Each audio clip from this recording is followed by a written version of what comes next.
مولانا خالد سیف اللہ رحمانی صاحب نے تو یہ فرمایا جو آج ہماری بچیاں بھاگ رہی ہیں، ہماری نوجوان جو بچے بھاگ رہی ہے، ہندو سے شادی کر رہی ہے، شادی مہنگی ہو گئی، شادی مشکل ہو گئی، رشتہ نہیں مل رہا، لڑکی 30 سال کی ہو گئی لیکن رشتہ نہیں مل رہا، اس ساری چیز کی جڑ جو وجہ یہ ہے وراثت اس کو نہیں مل رہا۔ اگر کسی آدمی کو یہ معلوم ہو جائے کہ میرے گھر میں جو بیوی آنے والی ہے اس کو وراثت میں صرف ایک کمرہ ملے گا، ایک روم ملے گا، صرف جو ہے چھوٹی سی ایک 50 گز کی جگہ ملے گی، پھر دیکھیں آپ اس سے ایک لڑکے کے کتنے رشتے آتے ہیں۔ رشتے کیوں نہیں آ رہے؟ رشتے اس لیے نہیں آ رہے کہ بھئی وہ آدمی پریشان ہے کہ میرے پاس کچھ بھی نہیں ہے، میں غریب ہوں، اب میرے پاس جو لڑکی آئے گی اس کو دینے کے لیے میرے پاس کچھ بھی نہیں ہے، کیسے کریں؟ تو لڑکی کی عمر زیادہ ہوتی جا رہی، رشتے نہیں مل رہے۔ اگر لوگ وراثت تقسیم کرنے لگیں گے تو خدا کی قسم کسی لڑکی کا رشتہ مہنگا نہیں ہوگا۔ آپ فری میں اپنی لڑکی کی شادی کر سکتے ہو، جب اس کو معلوم ہوگا کہ میری جو بیوی آنے والی ہے اس کے حصے میں 2-4 لاکھ روپے آنے والے ہیں اور 2-4 ایکڑ زمین آنے والی ہے، پھر دیکھیں آپ کس طرح آپ کے گھر میں لائن لگتی ہے۔ لیکن یہ اسی لیے مہنگی ہو گئی شادی اور لڑکیوں کی بھاگنے کی وجہ یہی ہے کہ ہم لوگ وراثت کو تقسیم نہیں کر رہے، وراثت میں حصہ نہیں دے رہے۔ لڑکی کو حصہ دیں گے تو انشاءاللہ یہ ساری چیزیں آسان ہو جائیں گی۔ اور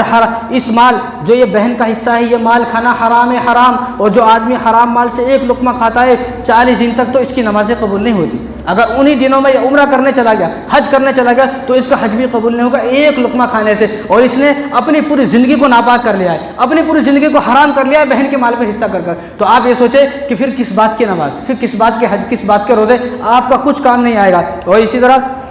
مستدرک حاکم کی روایت ہے، رسول اللہ صلی اللہ علیہ وسلم جب معراج پر گئے تو حضور نے دیکھا کہ ایک آدمی ہے، اس کے ہونٹ جو ہے وہ اونٹ کی طرح موٹے ہیں، اور فرشتے جو اس کے سامنے ٹھہرے رہتے ہیں اور جہنم میں سے آگ لاتے ہیں اس کے منہ میں ڈالتے ہیں، پھر ایک فرشتہ اس کے منہ کو بند کر دیتا ہے، پھر وہ بڑی مشکل سے ان انگاروں کو نگلتا ہے، پھر جب وہ انگاروں کو نگل دیتا ہے پھر فرشتہ پھر لے کر آتا ہے، پھر انگارے لے کر اس کے منہ میں ڈالے جاتے ہیں، پھر اس کو منہ کو بند کر دیا جاتا ہے۔ تو حضور نے جبرائیل سے پوچھا کہ یہ اس کا معاملہ یہ کیوں ہو رہا ہے اس کے ساتھ، یہ کون ہے؟ تو فرمایا کہ وہ ہے جو حرام مال کھاتا تھا، جس نے بہنوں کی زمین پر قبضہ کر لیا، بہن کو والد صاحب کے مرے بعد بہن کو حصہ نہیں دیا، یہ وہ آدمی ہے کہ اس کے ساتھ یہ ہو رہا ہے اور ہوتا رہے گا۔ اور حضور صلی اللہ علیہ وسلم ارشاد فرمایا کہ مستدرک حاکم کی روایت ہے 4 انسانوں پر اللہ تبارک و تعالیٰ نے جنت کو حرام کر دیا ہے۔ جنت کو حرام بولے تو انہیں جنت میں نہیں جائے گا، اگر تھوڑے بہت گناہ ہیں تو کیسا بھی معافی تلافی کرا کے بھگتا کے جہنم میں تھوڑے بہت چلا جائے گا، لیکن یہ 4 آدمی ایسے ہیں کہ ان پر اللہ تبارک و تعالیٰ نے جنت کو حرام کر دیا ہے، مرے بعد فوراً جہنم میں جائیں گے اس آدمی۔ یہ 4 آدمی کون ہے؟ یہ حضور کی بات ہے، یہ میری بات نہیں ہے، یہ صرف میری زبان ہے، لیکن یہ جملے یہ الفاظ سارے حضور کے ہیں۔ حضور نے ارشاد فرمایا اس میں سے سب سے پہلا آدمی وہ ہے جو شراب پیتا ہے، شراب پیتا اس دنیا سے چلے گئے۔ آج ہمارے معاشرے میں شرابی بھرے ہوئے ہیں، شرابی بھرے، جن پر یقین نہیں کر سکتے، ہم دیکھ کر ایسا لگتا ہے بڑا شریف ہے، بڑا جو سیدھا آدمی ہے۔ میں وہاں دکان پر بیٹھا ہوا تھا، ایک مسلمان شراب کی دکان پہ جاتا، میں نے خود اپنی آنکھوں سے دیکھا، جب وہ باہر نکلا اس نے مجھے دیکھا، انہیں بھی حیران ہو کے دیکھ کے بھاگ گیا۔ بھائی مجھے دیکھ کے بھاگ گیا، اللہ دیکھ رہے ہیں، واللہ بما تعملون خبیر، اللہ تبارک و تعالیٰ کو ہمارے عمل کی خبر ہے، ہمیں اللہ کے پاس جانا ہے، مرے بعد میرے پاس نہیں آنا، مرے بعد اللہ کے پاس جانا ہے۔ ایسے ایسے مسلمان جنہوں نے داڑھی رکھی ہوئی ہے، کرتا پاجامہ، بڑے شریف بنے ہوئے ہیں، لیکن دیکھا جاتا ہے گھر کے ان کے ایسے معاملات ہیں، گھر میں روز آ کے شراب پی کے بیوی کو مارتا ہے،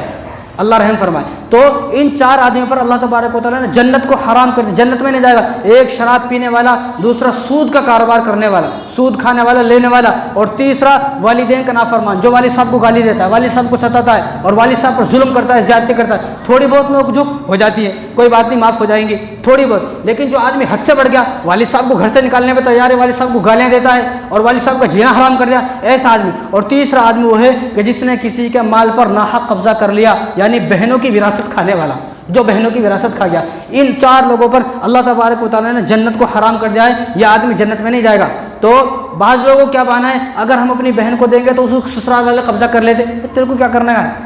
تیرے کو کرنا کیا ہے، تیرا کام ہے دینے کا۔ اگر کوئی آدمی سوچنے لگتا بھائی یہ غریب ہے، میں اس کو دوں گا تو انہیں جو ہے وہ جوا کھیلتا، سٹا کھیلتا، شراب پیتا، یہ کرتا، بھائی آپ کا دینے کا کام ہے، آپ اس کو دے دیں، وہ کچھ بھی کریں، آپ کو دینے کا اجر مل جائے گا، آپ کو دینے کا اجر ملے گا، لیکن وہ جو کرے گا خود بھگتا رہے گا، وہ قیامت تو ہے، آخرت تو ہے، آخرت میں سب دیکھا جائے گا۔ تو یہ بہانہ نہ لگائے، اگر ہم نے بہنوں کو دے دیا سسرال والے لے لیتے، بھائی سسرال والے چاہے کچھ بھی کریں، آپ کو تو خوش ہونا چاہیے کہ باپ کے مرنے کے بعد جو وراثت جا رہی ہے وہ میری بہن کے گھر میں جا رہی ہے، میری بہن کو جا رہی ہے، جس کے ساتھ میں پیدا ہوا اس کے ساتھ جا رہی ہے، جس کے ساتھ پوری زندگی میں نے بیٹھ کر کھانا کھایا وہ اس بہن کے گھر میں جا رہی ہے، یہ کسی دشمن کے پاس نہیں جا رہی ہے جو آپ جو ہے وراثت کے لیے بہن سے لڑائی کر دیا، تو یہ اپنی بہن کے پاس جا رہی ہے، خوش ہونا چاہیے آدمی کو۔